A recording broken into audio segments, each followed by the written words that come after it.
दोस्तों, तो इस वीडियो में बात करेंगे केएसएच इंटरनेशनल आईपीओ के बारे में। तो चलिए जानते हैं कि कंपनी क्या काम करती है, इसके फाइनेंशियल कैसे हैं, ग्रे मार्केट में प्रीमियम किस प्राइस के ऊपर ट्रेड कर रहा है और इस आईपीओ में अप्लाई करना चाहिए या फिर नहीं करना चाहिए। वैसे वीडियो बिल्कुल भी रिकमेंडेशन नहीं है। ये वीडियो सिर्फ और सिर्फ इन्फॉर्मेशन और एजुकेशनल पॉइंट ऑफ व्यू से बनाई जा रही है। तो कहीं भी इन्वेस्टमेंट से पहले अपनी खुद की एनालिसिस करें और अपने फाइनेंशियल एडवाइजर से कंसल्ट करने के बाद ही कोई भी डिसीजन बनाएं। तो इससे पहले कि मैं वीडियो को शुरू करूं, अगर आप इस चैनल पर पहली बार विजिट कर रहे हैं या फिर आपने चैनल अब तक सब्सक्राइब नहीं किया है तो चैनल को सब्सक्राइब कर लें और वीडियो को भी लाइक कर दें। तो सबसे पहले शुरुआत कर लेते हैं आईपीओ के डिटेल्स से। आईपीओ 16 दिसंबर से यानी कि ट्यूसडे से ओपन होने वाला है और 18 दिसंबर को ये क्लोज होगा। फेस वैल्यू 5 रुपये पर शेयर है। बुकिंग प्राइस इसमें 384 रुपये रखा गया है और 39 शेयर्स का लॉट होने वाला है। अब कंपनी के अगर वैल्यूएशंस को देखें तो कंपनी का मार्केट कैप 2601 करोड़ का है, यानी कि स्मॉल कैप साइज की कंपनी है। आईपीओ 710 करोड़ रुपए का रहेगा, जिसमें से 420 करोड़ का फ्रेश इशू है और 290 करोड़ का ऑफर फॉर सेल होने वाला है। ये मेन बोर्ड आईपीओ है, कंपनी बीएससी और एनएससी के ऊपर लिस्ट होने वाली है। आईपीओ में रिजर्वेशन पोर्शन को देखें तो क्यूआईबीज के लिए आईपीओ में 50% का पोर्शन है, रिटेलर्स के लिए 35% और एचएनआईज के लिए 15% का पोर्शन रखा गया है। अब कंपनी के बिजनेस के बारे में बात करें तो कंपनी बहुत ही पुरानी है। 1979 में कंपनी इनकॉर्पोरेट हुई है, यानी कि कंपनी को काम करते हुए 45 सालों से भी ज़्यादा का अनुभव है। कंपनी मैग्नेट वाइंडिंग वायर्स बनाती है और ये कंपनी इंडिया में थर्ड लार्जेस्ट मैन्युफैक्चरर है और लार्जेस्ट एक्सपोर्टर है। कंपनी केएसएच ब्रांड के नाम से अपना बिजनेस करती है और ये जो कंपनी है ये बड़ी बड़ी जो ओईएम वाली कंपनियां हैं तो उनको अपने प्रोडक्ट सप्लाई करती है। तो company power, renewable, railway, automotive और भी जो कई सारे ओईएम वाली इंडस्ट्रीज हैं तो उनको अपने प्रोडक्ट सप्लाई करती है। कंपनी कॉपर और एल्यूमिनियम के मैग्नेट वाइंडिंग वायर्स बनाती है। तो कंपनी यहाँ पर कई तरह के प्रोडक्ट बनाती है।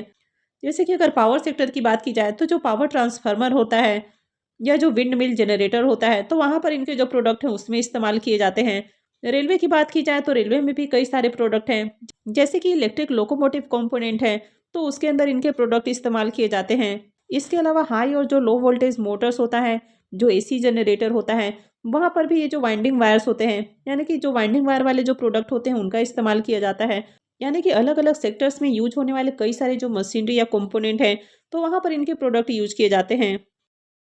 ये पब्लिक और प्राइवेट सेक्टर की जो कंपनियां हैं तो उनको अपने प्रोडक्ट सप्लाई करती है। तो इसमें आपको पीजीसीआईएल, एनटीपीसी, आरडीएसओ, इसके अलावा कंपनी इंडिया से बाहर 24 कंट्रीज को अपने प्रोडक्ट सप्लाई करती है।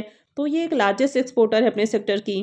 Company USA, Germany, UAE, Japan, तो इन सब कंट्रीज के अंदर भी एक्सपोर्ट करती है। कंपनी की फिलहाल जो 3 मैन्युफैक्चरिंग फैसिलिटीज हैं वो महाराष्ट्र में है और एक मैन्युफैक्चरिंग फैसिलिटी अभी अंडर डेवलपमेंट है। अब कंपनी अपने क्वालिटी और रिलायबिलिटी के लिए जानी जाती है, तो इनके कस्टमर्स इनको रिकॉग्नाइज भी कर चुके हैं। जैसे कि तोशिबा है, टीएनडी सिस्टम है, जी पावर ग्रिड सॉल्यूशंस और भेल जैसी जो कंपनियां हैं तो ये इनको रिकॉग्नाइज भी कर चुकी हैं। अभी कंपनी के पास 157 फुल टाइम एम्प्लॉयज़ हैं। तो कंपनी के बिजनेस को देखें तो अच्छा बिजनेस है। कंपनी मैग्नेट वाइंडिंग वायर की एक लीडिंग मैन्युफैक्चरर है, यानी कि थर्ड लार्जेस्ट मैन्युफैक्चरर है इंडिया में। और अगर एक्सपोर्टर की बात की जाए तो ये लार्जेस्ट एक्सपोर्टर है। कंपनी के फाइनेंशियल को देखें तो कंपनी ने यहाँ पर 3 सालों का कंप्लीट फाइनेंशियल दिखाया है, जिसमें 23, 24 और 25 का कंप्लीट फाइनेंशियल है और 26 की एक क्वार्टर यानी कि 3 मंथ के फाइनेंशियल है। एसेट को देखें तो साल दर साल इसका एसेट इंक्रीज हुआ है। तो 23 के अंदर एसेट इसका जहाँ 359 करोड़ का था वो अभी 793 करोड़ का हो चुका है। इनकम को देखें तो कंपनी का इनकम भी साल दर साल बढ़ा है। तो 23 में इनकम 1056 करोड़ का है, 24 में 1390 करोड़ और 25 के अंदर 1938 करोड़ का इनकम है। 26 के फर्स्ट क्वार्टर में 562 करोड़ का इनकम है। तो इनकम बढ़ा है। अगर प्रॉफिट को देखें तो फाइनेंशियल 23 में कंपनी का प्रॉफिट जहां 26 करोड़ है, 24 में बढ़ के 37 करोड़ और फाइनेंशियल 25 में 67 करोड़ का प्रॉफिट है। 26 के फर्स्ट क्वार्टर में कंपनी ने 22 करोड़ का प्रॉफिट जनरेट किया है। तो कंपनी भी प्रॉफिटेबल है और साल दर साल इसका प्रॉफिट भी इंक्रीज हो रहा है। हालांकि अगर कंपनी के प्रॉफिट मार्जिन को देखें तो प्रॉफिट मार्जिन इसका थोड़ा लो है। अब 1938 करोड़ के प्रॉफिट के ऊपर देखें तो कंपनी 67 करोड़ का प्रॉफिट बना रही है, तो ज़्यादा बढ़िया प्रॉफिट मार्जिन नहीं है। इबिट्टा देखें तो इबिट्टा इंक्रीज हो रहा है, नेटवर्थ भी लगातार बढ़ा है। अगर इस सब की बात करें तो साल दर साल इसके रिजर्व भी इंक्रीज हुए हैं। तो फाइनेंशियल 23 में कंपनी के पास जहां 187 करोड़ का रिजर्व था वो अभी 293 करोड़ का हो चुका है। लेकिन अगर कंपनी के कर्ज को देखें तो इसका कर्ज काफ़ी तेज़ी से इंक्रीज़ हुआ है।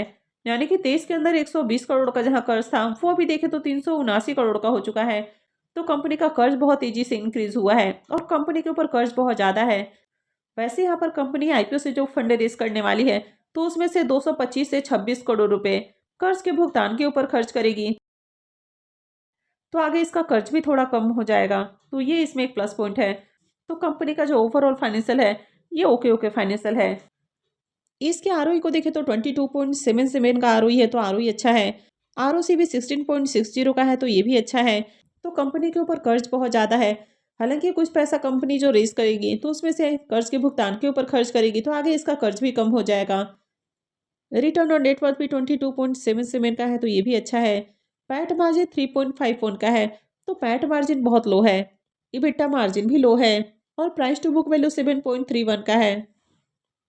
अब यहाँ पर अगर इसके ईपीएस को देखें तो 11.97 का ईपीएस है, तो ओके ओके ईपीएस है, ज़्यादा अट्रैक्टिव ईपीएस नहीं है। पी रेशियो को देखें तो 32.09 का है, तो कंपनी ज़्यादा सस्ते प्राइस के ऊपर आईपीओ लेकर नहीं आ रही है। हालांकि आगे देख लेंगे कि बाकी किसकी जो पीयर कंपनियां हैं वो किस पी के ऊपर ट्रेड कर रही हैं। प्रमोटर्स की होल्डिंग को देखें तो ये 98.40 का है और आईपीओ लिस्टिंग के बाद प्रमोटर की होल्डिंग 71.37% हो जाएगी। तो चलिए अब इस कंपनी को इसके पीयर कंपनियों से भी कंपेयर करके देख लेते हैं। अब केएसएच इंटरनेशनल का पी मल्टीपल 32.09 का है। प्रिसीजन वायर का पी मल्टीपल 50.60 का और राम रतन वायर्स का 40.37 का है। तो मार्केट में इसकी जो दोनों लिस्टेड पीयर कंपनियां हैं, अगर इनसे कंपेयर करें तो कंपनी सस्ते प्राइस के ऊपर आईपीओ लेकर आई है। हालांकि बहुत सस्ता प्राइस भी नहीं रखा गया है। अब आईपीओ के ऑब्जेक्टिव की बात करें कि कंपनी आईपीओ से जो फंड रेज करने वाली है तो उसको कहाँ यूज करेगी, तो कंपनी 225.98 करोड़ रुपए कर्ज के भुगतान के ऊपर खर्च करने वाली है। 87.02 करोड़ रुपए कंपनी प्लांट के सेटअप और साथ ही मशीनरी बाई करने के लिए खर्च करने वाली है। 8.83 करोड़ रुपए company rooftop solar power plant के ऊपर खर्च करने वाली है और बाकी का पैसा जनरल कॉर्पोरेट पर्पस और इशू एक्सपेंसेस के लिए यूज किया जाएगा। तो में 39 शेयर्स का लॉट होने वाला है और एक लॉट के ऊपर मिनिमम इन्वेस्टमेंट 14,976 रुपये रहेगा। आईपीओ के शेड्यूल को देखें तो आईपीओ 16 दिसंबर से यानी कि ट्यूसडे से ओपन हो रहा है, 18 को क्लोज हो जाएगा। अलॉटमेंट डेट 19 दिसंबर होने वाला है। रिफंड डेट 22 दिसंबर है, क्रेडिट डेट भी 22 दिसंबर है और लिस्टिंग 23 दिसंबर को होने वाली है। अब इस आईपीओ के ग्रे मार्केट प्रीमियम को देखें तो अब तक इसका ग्रे मार्केट में प्रीमियम ओपन नहीं हुआ है, यानी कि ग्रे मार्केट में अब तक इसकी डिमांड नहीं है। अब कंपनी के बिजनेस को देखें तो अच्छा बिजनेस है, अपने सेक्टर की एक लीडिंग कंपनी है, यानी कि थर्ड लार्जेस्ट मैन्युफैक्चरर है और लार्जेस्ट एक्सपोर्टर है। वैसे ये कंपनी जो काम करती है तो कोई यूनिक बिजनेस नहीं है इनका। तो जब तक ग्रे मार्केट में डिमांड नहीं आती तब तक किसी भी आईपीओ में अप्लाई करना रिस्की हो सकता है, चाहे वो मेन बोर्ड आईपीओ हो या फिर एसएमई आईपीओ हो। हालांकि मेन बोर्ड आईपीओ में रिस्क थोड़ा कम होता है, क्योंकि यहाँ पर इन्वेस्टमेंट भी एसएमई आईपीओ के कंपेयर में थोड़ा कम होता है और यहाँ पर लिक्विडिटी भी काफ़ी हाई होती है। वैसे अगर इसकी एंकल लिस्ट बढ़िया आती है, आगे ग्रे मार्केट प्रीमियम ओपन होता है, तो उसके बाद ही इसमें डिसीजन लेना सही रहेगा। तो आगे अगर इसका प्रीमियम ओपन होता है, इससे रिलेटेड और कोई अपडेट आती है, उसके बाद ही इसमें अप्लाई करने के बारे में सोचना है। तो मैं आगे भी इससे रिलेटेड अपडेट आपको देती रहूँगी। तो आगे भी ऐसे ही और अपडेट से जुड़े रहने के लिए चैनल से जुड़ जाएं और चैनल को सब्सक्राइब कर लें। वीडियो को अंत तक देखने के लिए आप सबको बहुत बहुत धन्यवाद।